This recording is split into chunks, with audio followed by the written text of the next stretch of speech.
बिस्मिल्लाहिर्रहमानिर्रहीम। अस्सलाम वालेकुम students, I hope you all are doing well. आज जो मैं टॉपिक आपको ये चैप्टर स्टार्ट करवाने वाली हूँ वो है चैप्टर 10 बायोटेक्नोलॉजी, क्योंकि बहुत से बच्चों ने कहा हुआ था कि जो बायोटेक्नोलॉजी है उसकी वीडियो आप पहले बना दें। जैसे हम सीक्वेंस में चल रहे थे उसके अकॉर्डिंग तो नेक्स्ट चैप्टर एंडोक्राइनोलॉजी आपका बनता था, लेकिन आप बच्चों की रिक्वेस्ट पे मैं जो पहले टॉपिक बढ़ाने वाली हूँ, ये चैप्टर बढ़ाने वाली हूँ वो है बायोटेक्नोलॉजी। ठीक है, अब इसमें बच्चों जो बायोटेक्नोलॉजी है इसमें मैं देखूँगी अगर जो टॉपिक्स मुझे लगता है कि वो बुक से समझाने वाले हैं तो वो मैं आपको बुक से समझाऊँगी, और जो टॉपिक मुझे लगेगा कि आपको मैं स्पेसिफिक उसका लेक्चर दूँ और नोटबुक तो वो आपको फिर मैं उस पर समझा दूँगी। अब सामने सबसे पहले स्टार्ट में इन्होंने क्या बताई हुई है, कुछ बेसिक्स बताई हुई हैं कि बायोटेक्नोलॉजी में हम लोगों ने बेसिकली देखना क्या है, इसमें हमारे पास किस चीज़ से हमारा कंसर्न होगा, ये सारी चीज़ें हम लोग देख लेंगे। ठीक है, सो यहाँ पे इंट्रोडक्शन में जो बताया हुआ है बच्चों वो यही बताया हुआ है कि ये जो बायोटेक्नोलॉजी का मेथड है ना, ये बहुत पुराना है। जब से जो ह्यूमन सिविलाइजेशन स्टार्ट हुई है, जो मैनकाइंड थी उसने सेटलमेंट शुरू की है, तब से बायोटेक्नोलॉजी हमारा हिस्सा है। जो आपके पास नॉलेज अगर आप देखे जाए बायोटेक्नोलॉजी का, ये जो यूज़ हो रहा है बायोटेक्नोलॉजी का वो अर्लीस्ट ह्यूमन सोसाइटी पे भी अप्लाई होता है। ठीक है, when they realise to plant their own cross breeds and domesticate their own animal. जब ह्यूमन्स आके सेटल हुए हैं बच्चों अर्थ के ऊपर, तो उन्होंने अपने प्लांट्स ग्रो करना शुरू किए हैं, अपने एनिमल्स को जो है वो उनकी सेटलमेंट के लिए या उनकी इम्प्रूवमेंट के लिए कोशिशें करना शुरू की हैं। तो ये सारी चीज़ें जो हैं जब से मैनकाइंड आई है अर्थ के ऊपर, तब से जो बायोटेक्नोलॉजी है वो हमारे पास प्रैक्टिस हो रही है। ठीक है ना, क्यों हो रही है? ताकि हमें क्या मिल सके, गुड फूड मिल सके। लेकिन ये जो बायोटेक्नोलॉजी की टर्म है, इस फील्ड को बायोटेक्नोलॉजी का नाम कब दिया गया था? एंड ऑफ 20th सेंचुरी में। ठीक है, अब बायोटेक्नोलॉजी कहते किसे हैं कि हम लोगों ने कहा जब से ह्यूमन बीइंग सेटल हुए हैं अर्थ के ऊपर, तब से बायोटेक्नोलॉजी जो है वो प्रैक्टिस में हो रही है। लेकिन बायोटेक्नोलॉजी होती क्या है? सो बायोटेक्नोलॉजी की डेफिनेशन आपने यहाँ से याद करनी है बच्चों। ऊपर पैराग्राफ में आपने कुछ नहीं याद करना, साथ साथ मैं आपको ये बता दूंगी कौन से इंपॉर्टेंट पॉइंट्स हैं, ताकि आपको इस चैप्टर को याद करने में या इस चैप्टर को आपको जब आप इसको पढ़ें तो आपको पता चलना चाहिए कि आपके पास कौन से इंपॉर्टेंट पॉइंट्स हैं और कौन से पॉइंट्स ऐसे हैं जो कि आपके सिर्फ नॉलेज के लिए दिए हुए हैं। अब यहाँ पे फर्स्ट पैराग्राफ में आपको बायोटेक्नोलॉजी की डेफिनेशन बताई हुई है। बायो का वर्ड रेफर कर रहा होता है बच्चों लाइफ को, लिविंग ऑर्गेनिज्म को। ठीक है, और टेक्नोलॉजी कहते हैं किसी भी मेथड को जो कि आपके पास क्या कर रही हो, कोई ना कोई बेनिफिशियल चीज़ आपको ला के दे रही हो। ठीक है, अब यहाँ पे बायोटेक्नोलॉजी का मतलब ये है कि आपने कोई ना कोई मेथड यूज़ करना है, या किसको यूज़ करना है? माइक्रो ऑर्गेनिज्म, लिविंग ऑर्गेनिज्म, क्योंकि लिविंग लाइफ से रिलेटेड है ना। तो इसमें बायोटेक्नोलॉजी को डिफाइन इस तरह करते हैं कि आपने लिविंग ऑर्गेनिज्म को यूज़ करना है, किस लिए? ताकि आपको फ़ायदा हो। ठीक है, अब फ़ायदा सिर्फ और सिर्फ यहाँ पे आपने किसका देखना है बच्चों? मैनकाइंड का। तो यहाँ पे बायोटेक्नोलॉजी की मेन डेफिनेशन ही ये है कि आपने लिविंग ऑर्गेनिजम्स को यूज़ करना है। अब लिविंग ऑर्गेनिजम्स में कौन कौन आ जाते हैं बच्चों? बैक्टीरिया आ जाते हैं, वायरसेस आ जाते हैं। तो वो बैक्टीरिया और वायरसेस माइक्रो ऑर्गेनिजम्स है ना। ठीक है, माइक्रो ऑर्गेनिजम्स उन ऑर्गेनिजम्स को कहते हैं जो कि आपको नेकेड आई से नज़र नहीं आ रहे होते, बहुत स्मॉलेस्ट ऑर्गेनिजम्स होते हैं। तो बायोटेक्नोलॉजी में बेसिकली हो क्या रहा होता है कि आप माइक्रो ऑर्गेनिजम्स को यूज़ करते हैं। ठीक है, क्यों यूज़ करते हैं? ताकि आप ऐसे प्रोडक्ट्स बना सकें जो कि मैन काइंड की वेलफेयर के लिए हों, जो मैन काइंड के ह्यूमन बींग्स की इम्पोर्टेंट ह्यूमन बींग्स के लिए फ़ायदेमंद हो। ठीक है, तो आपने यहाँ पे मेन टर्म ये यूज़ करनी है कि यहाँ पे इस चैप्टर में आप देखेंगे भी ये कि अगर आपके पास बायोटेक्नोलॉजी यूज़ हो भी रही है ना, तो वो सिर्फ और सिर्फ किसको फ़ायदा दे रही होगी? लिविंग ऑर्गेनिज्म को। उसके लिए आपने जो है वो माइक्रो ऑर्गेनिजम्स को यूज़ करना है, लिविंग ऑर्गेनिजम्स को यूज़ करना है for the benefit of living organism. लेकिन जो लिविंग ऑर्गेनिज्म यूज़ हो रहे होंगे वो माइक्रो ऑर्गेनिजम्स होंगे, बैक्टीरिया वायरस बन जाए, और जो लिविंग ऑर्गेनिज्म जिनको फ़ायदा हो रहा होगा वो कौन होंगे? Human beings. ठीक है, क्योंकि मेन जो हमारी बायोलॉजी फील्ड होती है वो किससे रिलेटेड होती है? ह्यूमन बींग से। हमारी साइंस में या बायोलॉजी में कोई भी ऐसी चीज़ नहीं की जाएगी जो कि ह्यूमन बींग्स को अफेक्ट करें। ठीक है, और उससे कोई बैक्टीरिया या वायरस या प्लांट्स या एनिमल उससे ग्रो कर रहे हो। सही, तो यहाँ पे अगर आप आगे देखेंगे तो आप यही देखेंगे कि अगर एनिमल्स को भी ग्रो किया जा रहा है, या एनिमल्स को भी अच्छा किया जा रहा है, या प्लांट्स को भी अच्छा किया जा रहा है, तो वो प्लांट्स और एनिमल्स वो डोमेस्टिक प्लांट्स और एनिमल्स होंगे। ठीक है ना, यानी कि वो प्लांट्स अगर क्रॉप्स हैं तो वो क्रॉप्स भी कौन यूज़ कर रहा होगा बच्चों? ह्यूमन बींग्स यूज़ कर रहे होंगे। यार एनिमल्स हैं, अगर काऊ है या फिर हैंस हैं, तो इन सारों की जो प्रोडक्शन है ये सारी इंक्रीज़ हो रही है, तो वो भी इसीलिए इंक्रीज़ हो रही है क्योंकि उनको अल्टीमेटली यूज़ किसने करना है? ह्यूमन बींग्स ने यूज़ करना है। So it is very important definition, और सिंपल सी है कि आपने लिविंग ऑर्गेनिजम्स को यूज़ करना है, स्पेशली कौन से लिविंग ऑर्गेनिज्म को? माइक्रो ऑर्गेनिजम्स को। क्यों यूज़ करना है? For the welfare of Mankind. ठीक है ना, उनके प्रोसेस करने हैं, उनके प्रोडक्ट्स बनाने हैं आपने माइक्रो ऑर्गेनिजम्स के ही, ताकि ह्यूमन बींग्स को फ़ायदा हो सके।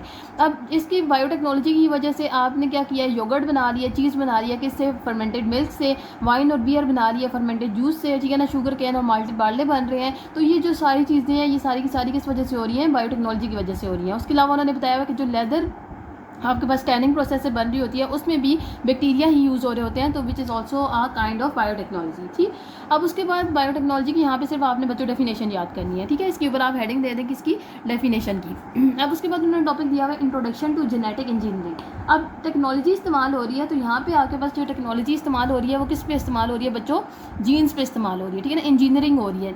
इंजीनियरिंग में क्या होता है कि आप जो है वो डिफरेंट मेथड्स अप्लाई करते हैं, डिफरेंट टेक्निक्स आप प्रैक्टिस कर रहे होते हैं ताकि कोई एक बेनिफिशियल चीज़ आपके पास एंड में बन सके, ठीक है। अब यहाँ पे जो टेक्निक्स अप्लाई हो रही होंगी वो किस पे अप्लाई हो रही होंगी, जीन्स के, क्योंकि बायोटेक्नोलॉजी में आपने किसके ऊपर फोकस करना है, लिविंग ऑर्गेनिजम्स के ऊपर। और लिविंग ऑर्गेनिजम्स के अंदर क्या होते हैं बच्चों, सेल मौजूद होते हैं, और सेल के अंदर क्या पड़ी होती हैं, जीन्स पड़ी होती हैं। तो अब ये जेनेटिक इंजीनियरिंग या बायोटेक्नोलॉजी हो क्यों रही है, क्योंकि हमारे पास क्या हो रहा है जी, ह्यूमन पॉपुलेशन बहुत ज़्यादा ग्रो कर रही है। अब जब ह्यूमन पॉपुलेशन बहुत ज़्यादा ग्रो करेगी बच्चों, तो उसकी वजह से आपके पास क्या आने चाहिए, न्यू एनिमल्स आने चाहिए, न्यू प्लांट्स आने चाहिए, जिनके अंदर ये कैपेबिलिटी हो कि वो बहुत अच्छे से ग्रो करें और जो ह्यूमन नीड्स हैं उनको पूरा कर सके। अब biologist imagine the possibility of growing more nutritive and naturally pest resistant crops. अब बायोलॉजिस्ट क्या कर रहे हैं कि उनका ये फोकस है कि वो ऐसी क्रॉप्स बनाएं जो कि जिनके अंदर न्यूट्रिशन ज़्यादा हो और जिनके ऊपर जो पेस्ट रेजिस्टेंट क्रॉप हो। पेस्ट रेजिस्टेंट क्रॉप का मतलब ये है बच्चों कि जिनके ऊपर कीड़े लगने के चांस बहुत कम हो, ठीक है ना। पेस्ट कीड़ों को कहते हैं ना, कीड़े मकोड़े जो है वो नॉर्मली क्या होता है कि वो फसलों को तबाह कर देते हैं। तो अब ऐसी क्रॉप्स बनाई जा रही हैं जिसकी वजह से उनके अंदर जो पेस्ट है वो उनके ऊपर क्रॉप्स के ऊपर अटैक नहीं कर सकते। Biotechnology is so vast field but this chapter जैसे the brief part of biotechnology called the genetic engineering. अब यहाँ पे बायोटेक्नोलॉजी का वो पार्ट आपको पढ़ाया जाएगा which is bio genetic engineering, जो कि किससे डील कर रहा होगा, सिर्फ और सिर्फ जीन्स के लेवल पे, कि आपके पास जो जीन्स हैं उनको कैसे बेहतर बनाया जा सकता है, ठीक है ना। Basis of genetic engineering lies on the technique called recombinant DNA technology. अब जेनेटिक इंजीनियरिंग का बेस क्या है, जेनेटिक इंजीनियरिंग का मेन चंक क्या है कि आपको रिकॉम्बिनेंट डीएनए टेक्नोलॉजी के बारे में पता होना चाहिए। अब रिकॉम्बिनेंट डीएनए टेक्नोलॉजी क्या है बच्चों, अब इसकी डेफिनेशन आ जाएगी, ठीक है ना। रिकॉम्बिनेंट डीएनए टेक्नोलॉजी क्या है, it involves the combining DNA from different sources to create new genetic combination. अब इसमें ये होता है बच्चों, रिकॉम्बिनेंट डीएनए टेक्नोलॉजी का मतलब ये है, अगर मैं यहाँ पे एक्सप्लेन करूँ तो लेट्स सपोज ये एक ऐसा सेल है, ठीक है, जिसको क्या है बच्चों, एक आपके पास ये लेट्स सपोज फॉर्म है, ठीक है, क्रॉप है, और क्रॉप का प्लांट सेल है। अब इस प्लांट सेल में ये क्रॉप का प्लांट सेल है, ठीक है, और एक ये क्रॉप का प्लांट सेल है, सही है। अब इसका ये जो क्रॉप का प्लांट सेल है, इसके अंदर ये है कि इसको ना इसकी न्यूट्रिशन बहुत ज़्यादा है, ठीक है ना, इसका न्यूट्रिटिव एलिमेंट यानी इसके ऊपर फल बहुत ज़्यादा लगते हैं, लेकिन इसकी एक वो नेगेटिव बात ये है कि इसको कीड़ा भी लग जाता है, ठीक है ना, ये पेस्ट रेजिस्टेंट नहीं है। तो अगर आपके पास इसको पेस्ट अटैक कर रहा है लेकिन इसकी न्यूट्रिशन ज़्यादा है तो फिर भी हमें फ़ायदा नहीं है। लेकिन दूसरा एक ऐसा प्लांट है जिसकी न्यूट्रिशन तो इतनी ज़्यादा नहीं है, ठीक है ना, इसका न्यूट्रिटिव एलिमेंट इतना ज़्यादा नहीं है, लेकिन इसको पेस्ट जो है वो नहीं लग सकता, इसके ऊपर कीड़ा अटैक नहीं कर सकता, ठीक है। तो ये एक इसकी अच्छी क्वालिटी हो गया कि इसके ऊपर जो है वो पेस्ट अटैक नहीं कर सकता और इसके ऊपर पेस्ट अटैक इसके ऊपर जो है अटैक कर सकते हैं। अब होगा ये कि जो बायोटेक्नोलॉजी का मेन मकसद ये है, ये रिकॉम्बिनेंट बायोटेक्नोलॉजी का क्या करेगी, अब उसने क्या करना है, एक ऐसी क्रॉप बनानी है जिसका न्यूट्रिटिव एलिमेंट भी ज़्यादा हो और जिसके ऊपर कीड़े मकोड़े भी ना लग सकते हो, ठीक है। तो अब यहाँ पे प्ले करेगी बायोटेक्नोलॉजी अपना रोल। अब बायोटेक्नोलॉजी क्या करेगी कि वो अप्लाई करेगी यहाँ पे जेनेटिक इंजीनियरिंग, ठीक है ना। और जेनेटिक इंजीनियरिंग का मतलब ये है कि यहाँ पे अब क्या होगी, रिकॉम्बिनेंट डीएनए टेक्नोलॉजी वाला जो है वो एलिमेंट आएगा। अब रिकॉम्बिनेंट डीएनए टेक्नोलॉजी ये करेगी जो कि इस सेल के अंदर क्या होते हैं, जीन्स होते हैं, ठीक है, और इस सेल के अंदर भी क्या है, जीन्स है। ऐसे ही है ना, जीन्स का मतलब क्या है, डीएनए पड़ा हुआ है। अब ये जो साइंटिस्ट है वो क्या करेंगे कि इस प्लांट का जीन उठाएंगे, एक ऐसा सेल बनाएंगे जिसमें इस प्लांट के डीएनए के अंदर इस प्लांट का डीएनए इंसर्ट कर दिया जाएगा, ठीक है ना। अगर मैं इसको पेन से आपको शो करवाऊँ तो क्या होगा, लेट्स सपोज जो है वो ये किस कलर की जीन्स थी, रेड कलर की जीन्स थी, ठीक है, और यहाँ पे जो है ये किस कलर की जीन्स थी बच्चों, ये ब्लैक कलर की जीन्स थी, सही है। अब यहाँ पे जो रिकॉम्बिनेंट डीएनए टेक्नोलॉजी ये करेगा कि जो ये रेड कलर की जीन्स थी इसके अंदर वो इंसर्ट कर देगा ब्लैक कलर की जीन्स, ठीक है। ये आगे आपके पास ब्लैक कलर की जीन्स का पोर्शन आ गया और आगे फिर रेड कलर की जीन वैसे की वैसी ही कंटिन्यू रहेगी। इसी तरह यहाँ पे भी रेड कलर की जीन वैसी की वैसी ही है, उसके बाद उसके साथ क्या आ जाएगा बच्चों, ब्लैक कलर की जीन आ जाएगी और फिर आगे पास क्या आ गया, रेड कलर की चीज़। अब इससे फ़ायदा क्या हुआ है कि अब यहाँ पे आपके पास दोनों जीन्स का कॉम्बिनेशन आ गया। तो जब दोनों जीन्स का कॉम्बिनेशन आ गया तो आपके पास क्या हुई है, एक न्यू डीएनए आ चुका है। और इस न्यू डीएनए के अंदर क्या क्वालिटी होंगी कि इसका न्यूट्रिटिव एलिमेंट भी ज़्यादा होगा और इसको जो है वो पेस्ट भी अटैक नहीं कर सकेगा, ठीक है ना। तो ये जब दोनों चीज़ें होंगी तो आपके पास ये जो क्रॉप बनेगी इसका, ये आपके पास ह्यूमन बींग्स के लिए बहुत ज़्यादा बेनिफिशियल होगी। तो अब अगर मैं यहाँ से आपको डेफिनेशन रीड करवाऊँ तो इसमें भी यही लिखा हुआ है, it involves of combining two DNA, ठीक है ना, डीएनए फ्रॉम डिफरेंट सोर्सेज। दो डिफरेंट सोर्सेज से उन्होंने डीएनए लिया था। और क्यों लिया था, ताकि न्यू जेनेटिक कॉम्बिनेशन आपको मिल सके, ठीक है। और न्यू जेनेटिक कॉम्बिनेशन हम लोगों ने देख लिया है। और इसमें होता ये है कि जो डीएनए होगा तो इससे अल्ट्रेशन होती है, जीन की मैनिपुलेटिंग जेनेटिक मटेरियल होता है ऑर्गेनिज्म का, to modify its characteristic. Modify का मतलब होता है चेंज कर देना। अब उसकी कैरेक्टरिस्टिक चेंज हो चुकी है ना, और कैपेबिलिटीज़ फॉर ह्यूमन वेलफेयर। अब उसकी कैपेबिलिटीज़ और कैरेक्टरिस्टिक्स हमने क्यों चेंज की थी, ताकि ह्यूमन बींग्स को क्या हो सके, फ़ायदा हो सके। Genetic material genetic engineer for any organism can be done. अब जेनेटिक इंजीनियरिंग कैसे हुई थी, इसमें आपके पास ऐड हुआ था। पहले यहाँ से आपने एक जगह से डीएनए, इस जगह से आपने रेड वाले डीएनए पोर्शन को रिमूव किया था और ब्लैक वाले पोर्शन को ऐड किया था, ठीक है ना। तो यहाँ पे आपके पास जेनेटिक इंजीनियरिंग कैसे हो सकती है कि ऐड भी हो सकती है जीन, रिमूव भी हो सकती है, ठीक है, या फिर कोई चीज़ पोर्शन को एडिंग और रिमूविंग एडिटिंग ही होती है, ठीक है ना, specific gene with its genome. तो ये सारी चीज़ जो है ये आपके पास किसकी डेफिनेशन आ जाएगी बच्चों, रिकॉम्बिनेंट डीएनए टेक्नोलॉजी की डेफिनेशन आ जाएगी, जो कि जेनेटिक इंजीनियरिंग में हो रहा होता है, ठीक है। तो ये सारी चीज़ें आपको एज इट इज़ जो भी वर्डिंग यहाँ पे लिखी हुई है आपको आनी चाहिए। तो बेसिकली जो गोल क्या था कि आपके पास न्यू ऑर्गेनिज्म, ऐसा ऑर्गेनिज्म बन सके जिनके अंदर क्या आ सके, न्यू ट्रेड्स आ सके। ट्रेड्स कहते हैं बच्चों कैरेक्टरिस्टिक्स को, खसूसियात को।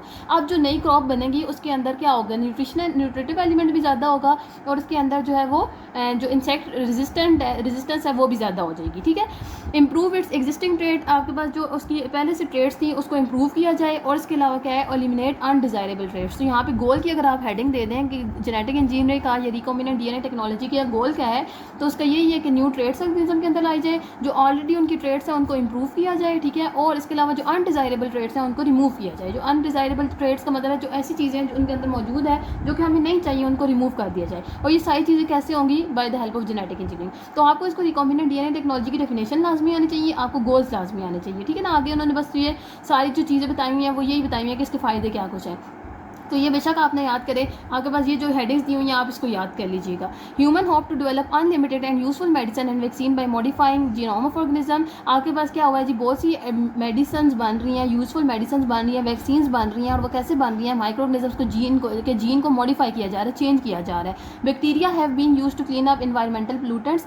आपके पास इन्वायरमेंट को क्लीन करने के लिए भी क्या यूज़ किए जा रहे हैं, बैक्टीरिया यूज़ किए जा रहे हैं। So these bacterias all micro organisms, ठीक है। Increase the fertility of soil, soil को और ज़्यादा फर्टाइल बनाने के लिए, जफेज बनाने के लिए। और एंड किल इंसेक्ट पेस्ट, और इसके अलावा जो कीड़े मकोड़े होते हैं उनको किल करने के लिए सारे के सारे बैक्टीरियाज यूज़ किए जा रहे हैं by the help of genetic engineering. Application of genetic engineering are greatly helpful to human in the following. Agriculture में बच्चों तो जेनेटिकली मॉडिफाइड क्रॉप्स बनाई जा रही हैं। जेनेटिकली मॉडिफाइड क्रॉप्स का मतलब सामने नजर आ रहा है कि ऐसी क्रॉप्स होंगी जिनका जेनेटिक मटीरियल मॉडिफाई कर दिया गया होगा, चेंज कर दिया गया होगा, ठीक है ना। और वो चेंज करके क्या बनाया होगा, ऐसी क्रॉप्स बनाई होंगी जो कि रेजिस्टेंट होंगी पेस्ट से, ठीक है ना, कीड़ों मकोड़ों का उसके ऊपर असर नहीं होगा। और इसके अलावा डिजीज़ तो उनको नहीं लग सकेगी। और इन्वायरमेंटल स्ट्रेसेस, यानी इन्वायरमेंटल स्ट्रेसेस में क्या आ जाता है बच्चों, बहुत ज़्यादा एक्सट्रीम टेम्परेचर जो आ जाते हैं, hot temperature, cold temperature, wind, storms, इन सारी चीज़ों से वो रेजिस्टेंट होते हैं। ऐसी एग्रीकल्चर, ऐसी क्रॉप्स बनाई जा रही हैं। मेडिसिन की बात की जाए तो आपके पास क्या बनाई जा रही है बच्चों, ऐसे ऐसे वेज लाए जा रहे हैं जिससे फेटल डिजीज़ को, फेटल कहते हैं डेथ कॉजिंग डिजीज़, ऐसी डिजीज़ जिनसे डेथ हो सकती है, उनकी जो आपके पास मेडिकेशन है उसको इंप्रूव किया जा रहा है। हेपेटाइटिस का इलाज निकाला जा रहा है, कैंसर का इलाज निकाला जा रहा है, इंसुलिन बनाई जा रही है, एंटीबायोटिक्स बनाई जा रही है, वैक्सीन बनाई जा रही है। So these all are the benefits of the genetic engineering and you have to memorise all of them, ठीक है। जेनेटिक यहाँ पे सिर्फ डेफिनेशन याद करनी है, गोल्स याद करने हैं और ये आपने इनके जो एडवांटेजेस हैं वो याद करने हैं। अब उसके बाद मेडिसिन हो गया। इंडस्ट्री की बात करें तो इंडस्ट्रीज़ में क्या बनाए जा रहे हैं बच्चों, बायोफ्यूल्स बनाए जा रहे हैं, biodegradation of industrial and sewerage waste and development of environmental friendly chemical. अब इसमें क्या होता है, माइक्रोऑर्गेनिजम्स को यूज़ किया जाता है ताकि क्या हो सके, जो इंडस्ट्रियल या सेवरेज वेस्ट होता है बच्चों, उनको जब वेस्ट होता है तो उसको जला दिया जाता है। तो जलाने से या उनके ऐसे इस तरह से एलिमिनेट किया जाता है कि वो इन्वायरमेंट के लिए हार्मफुल होते हैं। तो उन वेस्ट को ऐसे एलिमिनेट किया जाए कि वो इन्वायरमेंट के लिए हार्मफुल ना हो बल्कि रीयूजेबल हो जाए, ठीक है ना। तो इंडस्ट्रीज़ में इस तरह से माइक्रोऑर्गेनिज्म का हेल्पफुल हो रही है। So genetic engineer is now one of the fastest first drawing of science, hence great genetic engineer Craig Venter rightly said that 21st century is the century of biology. ठीक है ना, तो biotechnology इतनी ज़्यादा advancement कर चुकी है कि अब जो 21st सेंचुरी को उसने क्या नाम दिया था, सेंचुरी ऑफ बायोलॉजी। ठीक है, और इसके अलावा आपके पास उन्होंने biotechnology has been included among the 6 priority areas of science technology by the national commission of science and technology of Pakistan. सो इसकी इंपॉर्टेंस बताई हुई है कि बायोटेक्नोलॉजी इतनी ज़्यादा इंपॉर्टेंट है कि इसको आपके पास क्या हो गया, 6 प्रायोरिटी एरिया पे के अंदर इंक्लूड किया जा रहा है। ठीक है, उसके बाद उन्होंने रिकॉम्बिनेंट डीएनए टेक्नोलॉजी के ऊपर डेफिनेशन बताई थी बच्चों। अब उसको वो मेथड बताएंगे कि किस तरह से आपने जो जीन है उसको ऑब्वियसली एक सेल के अंदर जीन को निकालना, जीन को इंसर्ट करना, it is a very difficult task. आपको तो एक सेल नज़र भी नहीं आ रहा होता। ठीक है ना, तो ये जो एक लेवल, ये जो बायोटेक्नोलॉजी है बेसिकली ये बहुत ही माइक्रो लेवल पे हो रही होती है। तो वो किस तरह से हो रही होती है, वो स्टेप्स आपको पता होने चाहिए। रिकॉम्बिनेंट डीएनए का नाम तो आपको समझ आ चुका है कि ये ऐसा डीएनए होगा जिसके अंदर 2 डीएनए कंबाइन हुए होंगे। ठीक है ना, अब इस ये टेक्नोलॉजी होती किस तरह से है। Recombinant DNA technology is the foundation of genetic engineering. ये तो हमने ऊपर भी देख लिया कि जो जेनेटिक इंजीनियरिंग हो रही है वो बेसिकली हो भी इसी वजह से रही है क्योंकि इसके अंदर कौन सा मेथड होता है, रिकॉम्बिनेंट डीएनए टेक्नोलॉजी का मेथड होता है। It involves a series of step to join DNA segments to form different sources. ये भी हम लोगों ने देख लिया कि डिफरेंट स्टेप्स होते हैं जिसमें डीएनए सेगमेंट्स डिफरेंट सोर्सेज से आके क्या कर दिए जाते हैं, ज्वाइन कर दिए जाते हैं। This is an in vivo method which is use for the senses of product of gene beside copies of desired gene. In vivo method का मतलब ये है कि ये मेथड लिविंग सेल के अंदर हो रहा होता है, जो कि हम लोगों ने देखा था कि सेल के अंदर जो है वो क्या हो रही थी, जीन की ऑल्ट्रेशन हो रही थी। अब ये होता क्यों है, क्या ताकि आपके पास प्रोडक्ट सेंसेस हो सके प्रोडक्ट ऑफ जीन की beside copies of desired gene. Beside copies of desired gene का मतलब ये है बच्चों कि लेट्स सपोज आपके पास क्या है, एक ये जीन आपके पास पड़ी हुई है। ठीक है, ये आपके पास क्या है, ये एक डिज़ायर्ड जीन है। अब ये लेट्स सपोज अब मेरे पास ना ये जीन्स पड़ी हुई थी 10। ठीक है, ये डिज़ायर्ड जीन है और ये मेरे पास इसकी कॉपीज़ कितनी पड़ी हुई है, 10 पड़ी हुई हैं और मुझे इसकी कितनी कॉपीज़ चाहिए, 100 कॉपीज़ चाहिए। मुझे 100 जीन्स ऐसी चाहिए।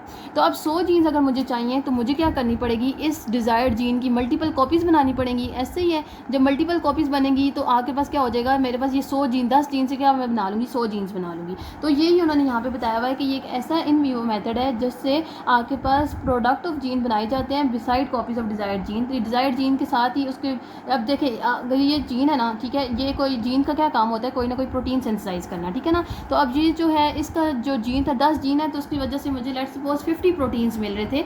मुझे बेसिकली जीन्स तो नहीं चाहिए ना, मुझे तो प्रोटीन चाहिए, मुझे तो आउटपुट चाहिए, प्रोडक्ट चाहिए इस जीन का। ठीक है, तो अगर 10 जीन थे उससे 50 प्रोटीन्स मिल रही थी, तो अब 100 है तो लेट्स सपोज मुझे इससे कितने चाहिए, 1000 प्रोटीन्स चाहिए। तो अब 1000 प्रोटीन्स के लिए मुझे क्या करना पड़ेगा, मुझे ये जीन्स ज़्यादा करनी पड़ेंगी। ठीक है ना, तो आपके पास क्या होगा कि प्रोडक्ट ऑफ जीन्स चाहिए मुझे इस डिज़ायर्ड जीन से। तो इस सारों को जो है वो कैसे करा रहे होते हैं हम, रिकॉम्बिनेंट डीएनए टेक्नोलॉजीज करा रहे होते हैं। इंडस्ट्रियल स्केल पे हो रही होती है।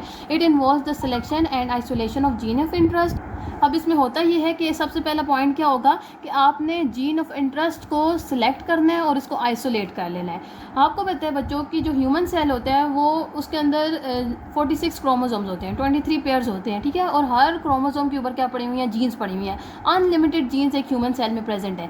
अब हमें जो है वो अपनी मर्जी की जो जीन चाहिए हमने तो उसको सिलेक्ट करना है ना। हमने सारी की सारी जीन्स के हमें जो प्रोटीन चाहिए लेट्स सपोज, तो हमने क्या करना है, हमने सिर्फ उस जीन को आइडेंटिफाई करना है और उस जीन को सेलेक्ट करना है और उस जीन को आइसोलेट कर लेना है। आइसोलेट करना है, बाहर निकालना है। ठीक है ना, उसके बाद उस जीन को हम लोगों ने क्या करना है, एक सूटेबल वेक्टर में डालना है। सूटेबल वेक्टर का मतलब ये है कि लेट्स सपोज अब यहाँ पे मैंने जब देखा आपको बताया था तो ये वाली जीन मुझे चाहिए थी। ठीक है, तो इस जीन को पहले पूरे सेल में let's suppose gene he gene है, लेकिन मैंने इसको सेलेक्ट किया, इस वाले पोर्शन को आइसोलेट कर लिया। ठीक है ना, उठा लिया। अब इसको उठाया है तो इसको मैं किसी न किसी वेक्टर में डालूंगी। वेक्टर में क्यों डालूंगी, ताकि मैं इस जीन को इस सेल के पास तक लेके जा सकूं। तो यही है कि सबसे पहले सिलेक्शन एंड आइसोलेशन की है मैंने इस जीन की। उसके बाद मैंने क्या किया है, इसको इंसर्ट किया है सूटेबल वेक्टर में। ठीक है ना, अब इसको मैं वेक्टर के साथ क्या कर दूंगी, अटैच करवा दूंगी। अब वेक्टर के साथ जब अटैच करवाया है, and the transformation into suitable host by the, उसके बाद मैंने इस वेक्टर और इस जीन को उठा के किस में डाल दूंगी, होस्ट में डाल दूंगी।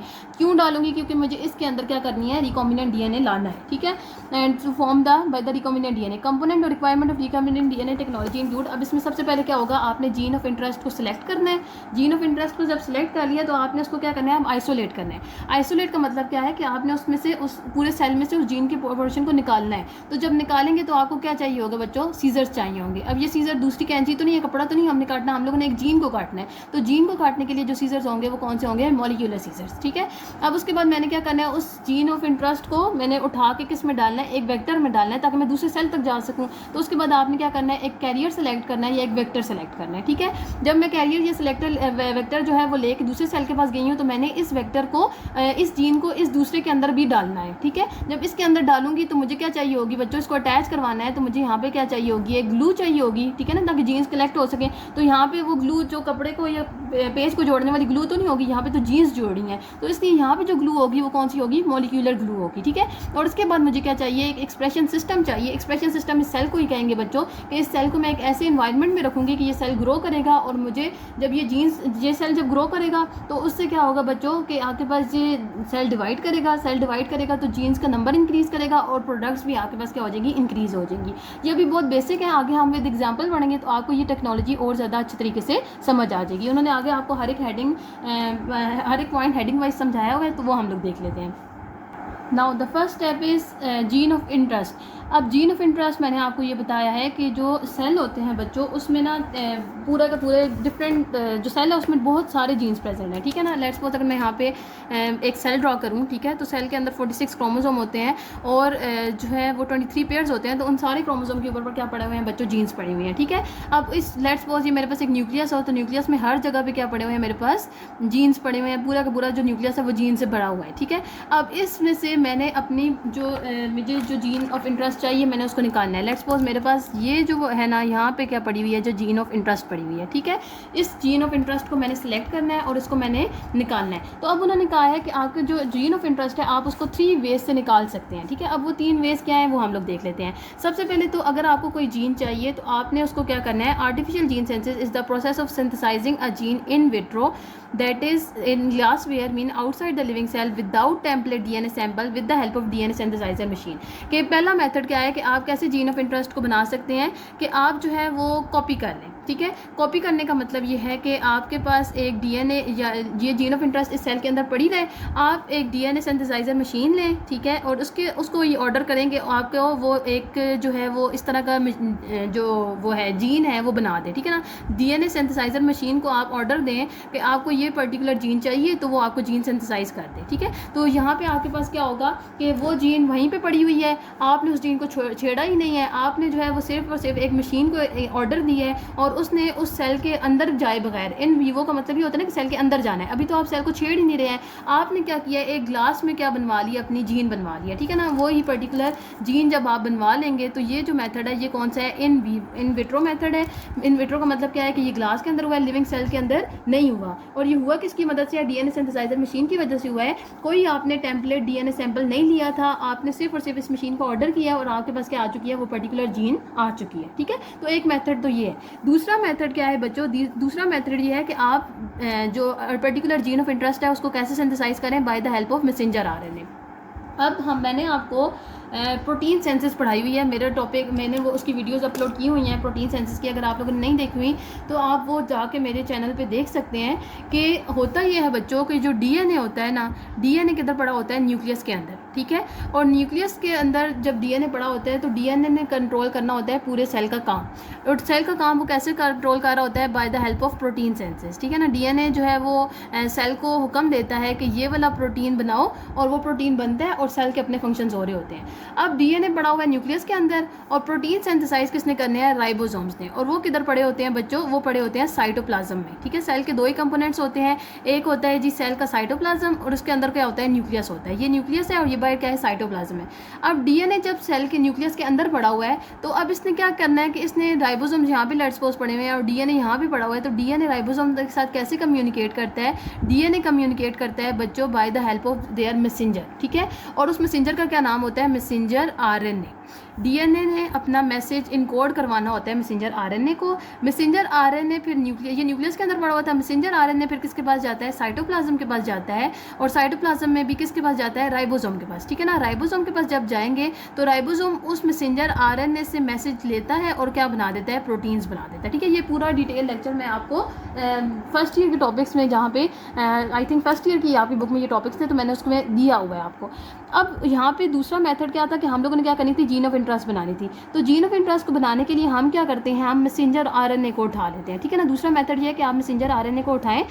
सो बच्चों, अब यहाँ पे होगा ये कि जब डीएनए से आरएनए बनना होता है, मैसेंजर आरएनए बनना होता है, तो इस प्रोसेस को हम क्या कहते हैं? ट्रांसक्रिप्शन। और ट्रांसक्रिप्शन में क्या होता है कि लेट्स सपोज अगर आपके पास डीएनए में सीक्वेंस थी, मैं आपको जनरल एक बता रही हूँ कि अगर यहाँ पे 2-4-2-4-2-4 वाली सीक्वेंस थी, तो मैसेंजर आरएनए भी क्या कर रहा होगा? 4-2-4-2-4-2 वाली सीक्वेंस से मैसेज को लेके जा रहा होगा, ठीक है ना। फिर जब आगे इसको राइबोसोम रीड करते हैं तो राइबोसोम दोबारा से इस सीक्वेंस को क्या कर देते हैं? 2-4-2-4-2-4 कर देते हैं, ठीक है ना। यानी ये उल्टा प्रोसेस हो रहा होता है। ये कोडिंग जो है, ये अभी इसमें आपको पढ़ने की जरूरत नहीं है।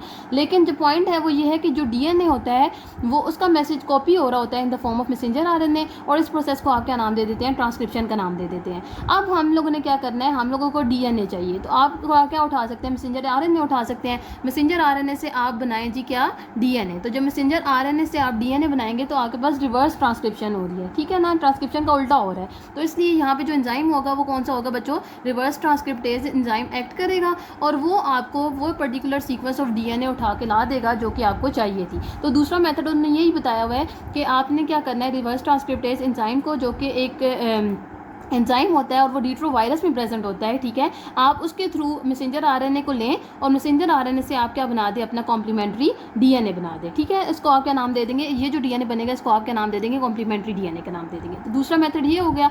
और जो तीसरा मेथड होता है बच्चों, तीसरा मेथड में ये है कि आप डायरेक्टली उस सेल से क्या उठा लें? वो जो आपने सेल बनाया था उसको, वो जो आपके पास ये लेट्स सपोज ये था ना, उसमें आपने पास डिफरेंट क्रोमोसोम्स थे, आप उस जगह से अपना जो आपके पास जीन ऑफ इंटरेस्ट है उसको क्लीव करें और उसको क्या कर लें? बाहर निकालें, ठीक है ना। तो ये जो डायरेक्टली मेथड है, इसमें आपके पास क्या होंगे? आपको कट करना पड़ेगा इसको। तो कट करने के लिए आपको क्या चाहिए होंगे? डीएनए सीजर्स चाहिए होंगे या मॉलिक्यूलर सीजर्स चाहिए होंगे। और वो मॉलिक्यूलर सीजर्स अब कौन से होते हैं बच्चों? बेसिकली वो एंजाइम्स होते हैं जो कि क्या करते हैं? डीएनए को कट करते हैं, और इन एंजाइम्स का क्या नाम होता है? रिस्ट्रिक्शन एंडोन्यूक्लियस, ठीक है। तो ये तीन मेथड्स हैं जिसके थ्रू आप क्या कर सकते हैं? एंडोन्यूक्लियस। ये तीन मेथड है जिसके थ्रू आप अपने जीन ऑफ इंटरेस्ट को एक सेल में से निकाल सकते हैं, एक न्यूक्लियस में से निकाल सकते हैं। अब मैं आपको इसको अगर बुक में से बढ़ा दूँ बच्चों, तो बुक में भी यही बातें सारी की हुई हैं कि जो gene of interest is the gene which is to be clone. Gene of interest आप उस जीन को कहते हैं जिसको आपने क्लोन करना है। क्लोन का मतलब यह है कि जिसकी आपने क्या बनानी है? कॉपीज़ बनानी है, ठीक है। अब आपने क्या करना है? इसको जीन ऑफ इंटरेस्ट को आप कैसे निकाल सकते हैं? क्योंकि ये किधर पड़ा हुआ है? एक सेल के भी न्यूक्लियस के अंदर भी डिफरेंट जीन में से एक पर्टिकुलर जीन आपने निकालनी है। तो पहला मेथड ये है कि आप इसको आर्टिफिशियल बना लें। आर्टिफिशियल जीन सेंसस में क्या होगा? इन विट्रो मेथड होगा, आउटसाइड द लिविंग सेल होगा, टेम्पलेट डीएनए सैंपल की कोई ज़रूरत नहीं होगी। आप डीएनए सिंथेसाइजर मशीन में ऑर्डर देंगे और वो आपके पास जीन आ जाएगी। दूसरा मेथड क्या है? Bye the help of messenger RNA, ठीक है ना। मैसेंजर आरएनए से आप क्या करेंगे? जीन को सिंथेसाइज करेंगे। कैसे? रिवर्स ट्रांसक्रिप्टेज एंजाइम के थ्रू, ठीक है ना, जो कि किस में प्रेजेंट होता है? रिट्रोवायरसेस में प्रेजेंट होता है। वायरसेस बच्चों लिविंग ऑर्गेनिज्म है, ठीक है। और वो रिट्रोवायरसेस वो वायरसेस होते हैं जो कि जिनके अंदर जो अपने आरएनए से क्या बना रहे होते हैं? डीएनए बना रहे होते हैं। तो रिट्रोवायरस से में जब आरएनए से डीएनए बन रहा है, तो अभी भी हमें यही चाहिए ना, हमें आरएनए से डीएनए चाहिए। तो आप रिट्रोवायरस को लेते हैं, उसमें से रिवर्स ट्रांसक्रिप्टेज एंजाइम उठाते हैं और उसको डालते हैं मैसेंजर आरएनए के अंदर, और आपके पास क्या आ जाती है? पर्टिकुलर डीएनए का जीन आ जाता है, ठीक है। और इस तरह से जो डीएनए बनता है उसको आप क्या नाम दे देते हैं? कॉम्प्लीमेंट्री डीएनए का नाम दे देते हैं। एंड द थर्ड इज कि आप डायरेक्टली क्लीव कर लें क्रोमोसोमल डीएनए से by the help of DNA scissors, और इसको आप क्या नाम दे देंगे? और इसके लिए जो एंजाइम यूज़ हो रहा होगा उसका क्या नाम हो जाएगा? Restriction endonucleases. Now the next topic is molecular scissors. Molecular scissors बच्चों ये सीजर्स कहते हैं कैंची को, ठीक है। लेकिन यहाँ और कैंची का क्या काम होता है? कोई चीज़ को काटना, ठीक है। लेकिन यहाँ पे अब हम किस चीज़ को काट रहे हैं? जीन्स को काट रहे हैं। तो इसका मतलब है हमें कोई ना कोई लिविंग चीज़ चाहिए होगी, ठीक है ना। ऐसी चीज़ चाहिए होगी जो कि जीन्स के ऊपर एक्ट कर सके। तो वो जो चीज़ है वो क्या है? रिस्ट्रिक्शन एंडोन्यूक्लियेस। एज का वर्ड आ गया तो इसका मतलब है कि ये किसको रेफ़र कर रहा होगा? एंजाइम को रेफ़र कर रहा होगा। अब इसके बारे में बताया हुआ है कि ये मॉलिक्यूलर सीजर्स हमें कहाँ मिलती हैं और इनका क्या रोल होता है। सही है, अब आपने सबसे पहले देख लिया था कि जीन ऑफ इंटरेस्ट आपने देखी है, आपने सेलेक्ट कर ली है। अब उस जीन ऑफ इंटरेस्ट को हम लोगों ने क्या करना है, उस सेल में से निकालना है बाय द हेल्प ऑफ, उसके 3 मेथड से, एक तो आप आर्टिफिशियल सिंथेसाइज कर लें, दूसरा आप रिवर्स ट्रांसक्रिप्टेज एंजाइम के थ्रू कर लें, और तीसरा आप मॉलिक्यूलर सीजर्स के थ्रू उस डीएनए वाले फ्रेगमेंट को डायरेक्टली काट लें। अब इन मॉलिक्यूलर सीजर्स का उन्होंने बताया हुआ है बच्चों कि ये कौन सी होती हैं, इनका नाम क्या है, रिस्ट्रिक्शन एंडोन्यूक्लिएजेस होते हैं। ये एंजाइम होते हैं जो कि क्या करते हैं, डीएनए के स्ट्रैंड्स के ऊपर जो फॉस्फोडाइएस्टर बॉन्ड होता है ना, उनको काट रहे होते हैं। ठीक है ना, यानी कि फॉस्फोडाइएस्टर जो बॉन्ड्स होते हैं, 2 डीएनए स्ट्रैंड्स, इस तरह के एक डीएनए स्ट्रैंड है, ठीक है, और इस तरह दूसरा एक डीएनए स्ट्रैंड है। अब इनके अंदर क्या बने होते हैं बच्चों, न्यूक्लियोटाइड्स बने होते हैं, बेसिस लगी होती हैं। न्यूक्लियोटाइड बेसिस जो है वो इन दोनों के दरमियान क्या बना रही होती हैं, बॉन्ड बना रहा होता है, और उस बॉन्ड को नाम क्या दिया जाता है, फॉस्फोडाइएस्टर बॉन्ड का नाम दिया जाता है। अब ये जो मॉलिक्यूलर सीजर्स होती हैं, ये उस बॉन्ड, लेट्स सपोज ये फॉस्फोडाइएस्टर बॉन्ड बना हुआ है, ठीक है, ये उस बॉन्ड के ऊपर एक्ट करती हैं और उस बॉन्ड को क्लीव कर देती हैं, जिसके बाद क्या होता है, वो डीएनए जो स्ट्रैंड्स होते हैं वो सेपरेट हो जाते हैं। सही, लेकिन ये जो रिस्ट्रिक्शन एंडोन्यूक्लियसेस होते हैं ना, ये डीएनए पे स्पेसिफिक सीक्वेंस पे जाके एक्ट कर रहे होते हैं, किसी एक सीक्वेंस पे, वो सीक्वेंस उनको, ये जो एंजाइम होते हैं वो सीक्वेंस को आइडेंटिफाई करते हैं, वहाँ पे जाते हैं और उस सीक्वेंस को कट कर देते हैं। अब ये जो एंजाइम्स होते हैं बच्चों, they are used to cut the gene of interest during genetic recombination, ये हम लोग बात कर चुके हैं। Restriction endonucleases are host defence system in bacterial cell against infective virus. इसका क्या मतलब है कि अब आपके पास क्या होते हैं बच्चों, बैक्टीरिया जो होते हैं, बैक्टीरिया का सेल है, लेट्स सपोज ये, ठीक है। अब ये बैक्टीरिया का सेल अगर है तो इसके ऊपर क्या एक्ट कर सकते हैं, इसको वायरसेस अटैक कर सकते हैं। वायरसेस जब इसको अटैक करेंगे तो वो क्या करेंगे, इस सेल को डिस्ट्रॉय कर देंगे, ऐसे ही है।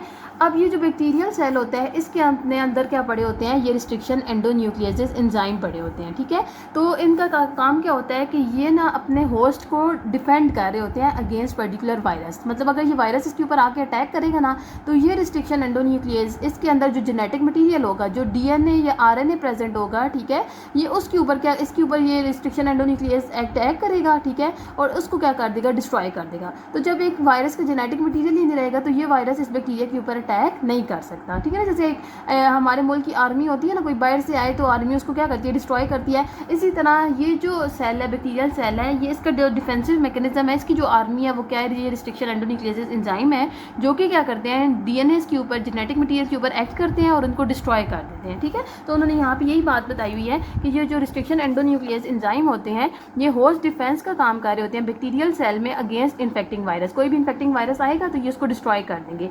Name of the enzyme restriction endonuclease is given because they are naturally found inside the bacterial cell to restrict the growth of infecting virus by digesting DNA RNA of the virus at a specific sequence called the restriction site और the recognition site, ठीक है। तो इसको नाम क्यों दिया गया है रिस्ट्रिक्शन एंडोन्यूक्लियस का, क्योंकि ये नेचुरली प्रेजेंट होते हैं, किसके अंदर, बैक्टीरियल सेल के अंदर ये प्रेजेंट होते हैं। और बैक्टीरियल सेल के अंदर काम क्या होता है इनका, कि ये रिस्ट्रिक्ट कर रहे होते हैं किसकी ग्रोथ को, वायरसेस की ग्रोथ को। कैसे रिस्ट्रिक्ट करते हैं कि ये वायरसेस का जो डीएनए और आरएनए होता है उसको स्पेसिफिक सीक्वेंस पे जाके, जिस सीक्वेंस को आप क्या नाम दे देते हैं, रिस्ट्रिक्शन साइट का नाम दे देते हैं या फिर रिकग्निशन साइट का नाम दे देते हैं। सो ये एंजाइम्स जो है वो वायरस की रिस्ट्रिक्शन साइट ऑफ डीएनए के ऊपर जाके एक्ट करते हैं, उसको डिस्ट्रॉय कर देते हैं, तो वो वायरस फिर बैक्टीरिया के ऊपर अटैक नहीं कर सकता।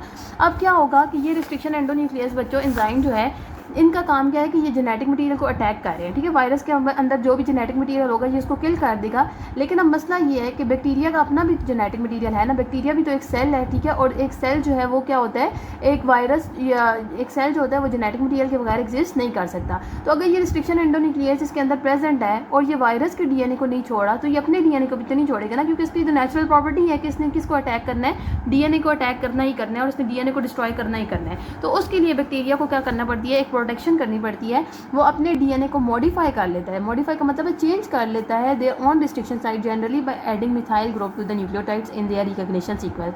तो जो डीएनए होता है बैक्टीरिया का, उसके अंदर भी स्पेसिफिकली उसके अंदर भी ऑब्वियसली रिस्ट्रिक्शन साइट्स होंगी, क्योंकि उसके अंदर भी डीएनए है, ठीक है, उसके अंदर भी रिकग्निशन साइट होंगी। लेकिन बैक्टीरिया अपना रिस्ट्रिक्शन एंडोन्यूक्लियस अपने डीएनए को क्यों नहीं अटैक करता, क्योंकि बैक्टीरिया ने अपने डीएनए के अंदर क्या की हुई है, मॉडिफिकेशन की हुई है। और वो मॉडिफिकेशन क्या है कि उसने अपने अंदर क्या ऐड किया हुआ है, मिथाइल ग्रुप ऐड किया हुआ है, जिससे किस जगह पे, रिकग्निशन सीक्वेंस के ऊपर। तो जब ये मिथाइल ग्रुप ऐड हो जाएगा ना, तो मिथाइल ग्रुप किसके तौर पे एक्ट करेगा, एक प्रोटेक्टर के तौर पे एक्ट करेगा, जिसकी वजह से ये जो रिस्ट्रिक्शन एंडोन्यूक्लियस होगा ये बैक्टीरिया के डीएनए को कुछ नहीं कह सकेगा, ठीक है। So methyl group at recognition site block the endonuclease enzyme and protect the bacterial DNA from being cleave. Cleave का मतलब होता है बच्चों कट हो जाना। By its own restriction endonucleases, ठीक है ना। तो उसके अपने रिस्ट्रिक्शन एंडोन्यूक्लियसेस एंजाइम वो बैक्टीरिया के डीएनए के ऊपर अटैक क्यों नहीं करेंगे, क्योंकि बैक्टीरिया ने अपने डीएनए के अंदर क्या की होंगी, मॉडिफिकेशन की होंगी। कैसे मॉडिफिकेशन की होंगी कि उसने अपने अंदर मिथाइल ग्रुप ऐड कर दिया होगा, ठीक है। So this bacteria endonuclease can recognise and cleave only viral restriction sequence, क्योंकि उस वायरल रिस्ट्रिक्शन सीक्वेंस के ऊपर मिथाइल ग्रुप ऐड नहीं होगा, वो अनमिथाइलेटेड होगा, सही है। तो ये जो मॉलिक्यूलर सीजर्स हैं, यहाँ आपने कहाँ से उठानी है, बैक्टीरिया के सेल से उठानी है। ये ह्यूमन सेल के अंदर या किसी और सेल के अंदर ये एंजाइम प्रेजेंट नहीं होता। अब इन 1970 the first restriction enzyme was isolated. सबसे पहले रिस्ट्रिक्शन एंजाइम जो है वो कब आइसोलेट हुआ था, 1970 में।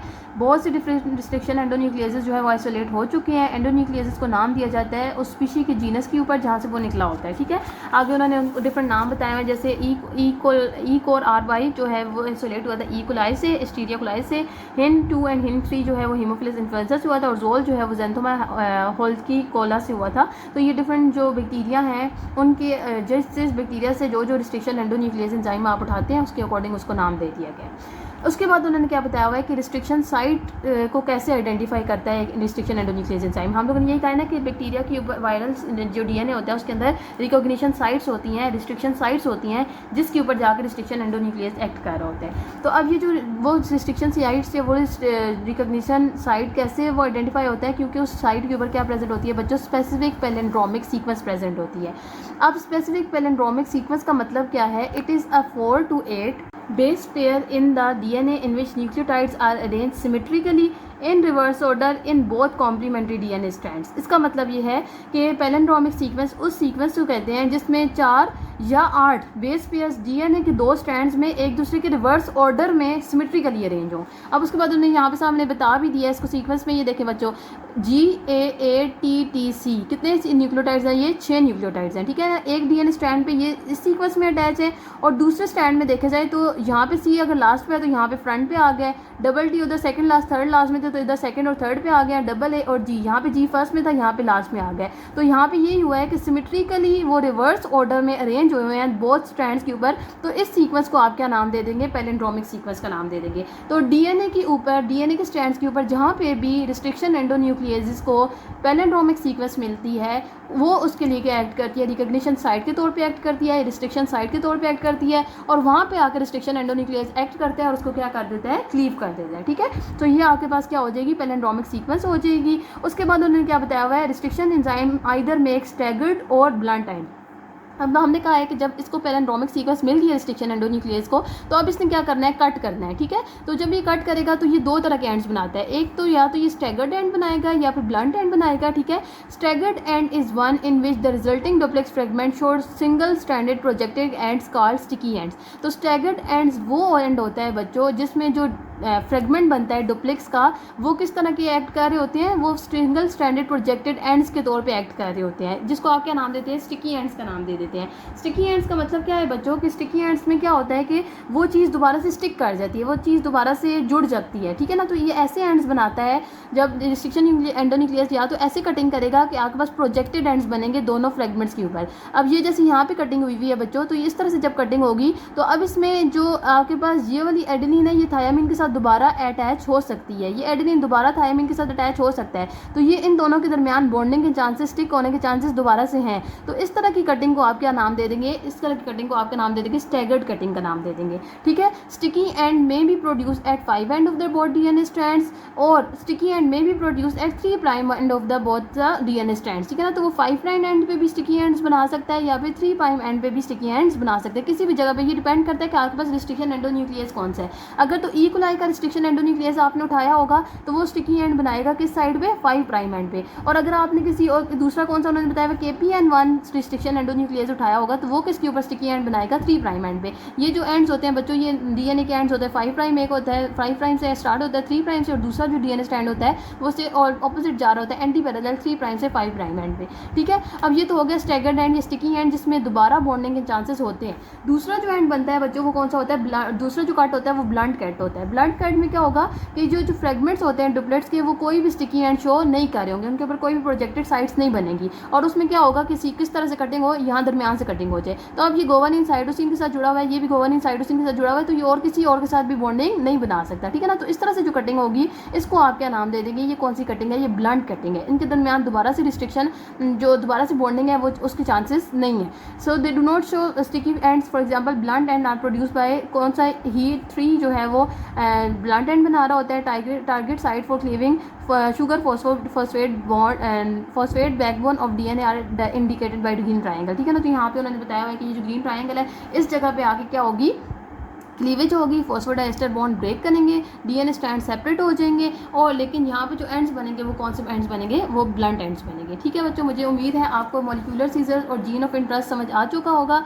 नेक्स्ट जो वीडियो है इसमें आपको बताऊंगी मॉलिक्यूलर कैरियर या वेक्टर के बारे में। थैंक यू सो मच, अल्लाह हाफिज़।